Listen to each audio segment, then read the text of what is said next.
Okay, so Rak Tulkhesh, huge fiend, 23 natural armor or 25 versus ranged attacks. Okay, I would probably suggest an average of 24 considering groups are generally going to be split between the two. So for the time being, let's go with 24. It's a CR 28 with 33 D12 hit dice and a constitution of 27. Let's see here. So that's the basic skills out of the way. Let's get into the skills area. We have, 4 saves of strength, con, wisdom, and charisma. And on top of that, let's see here. So back to the skills area. We have some skills, don't care. Damage resistances doesn't matter at this level because it's a CR 28, but the damage immunities will help. And we have immunities to poison and then bludgeoning, piercing, and slashing from non-magical attacks. All right, so throw in the immunities to give it an extra 25% hit points. And that's it for the skills area. Let's move into the monster traits section. So we have deadly critical, and that's cool. So because the critical rate is only technically 10%, we may not see the damage from this.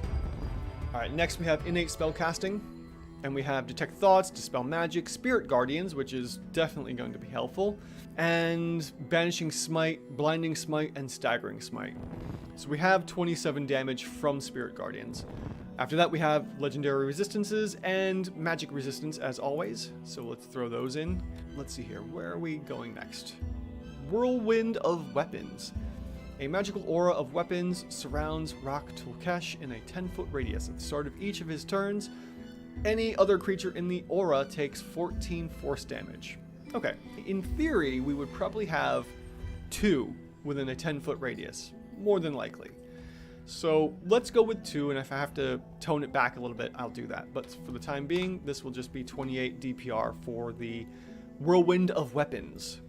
After that, we can move into the action section and start working out all of its crazy attacks that it has. And we have a multi-attack of 4 weapon attacks. Okay.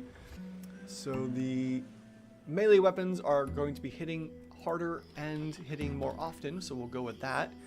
And then, how much is the spawn melee doing?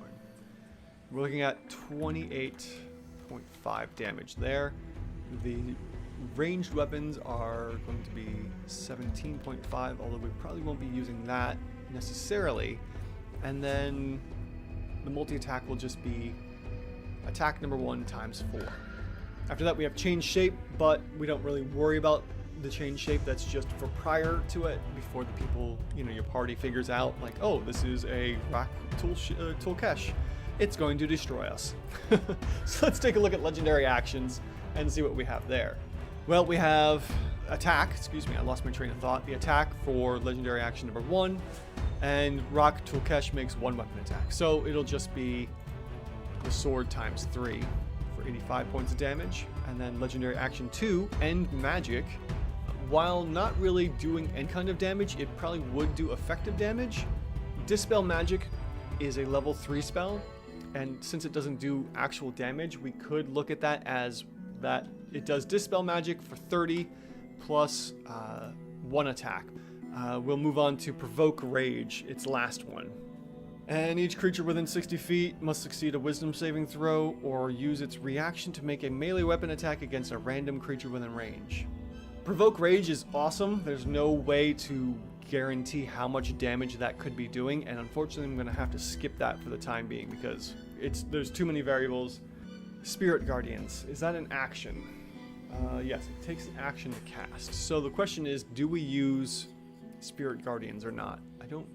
Alright, let's work out damage here. So if we do round 1, casting Spirit Guardians, and then also doing the highest legendary actions.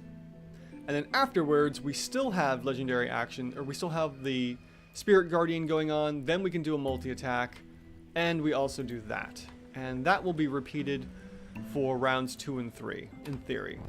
Without really taking anything else into consideration for Provoke Rage or Deadly Criticals, we're looking at least a CR 29.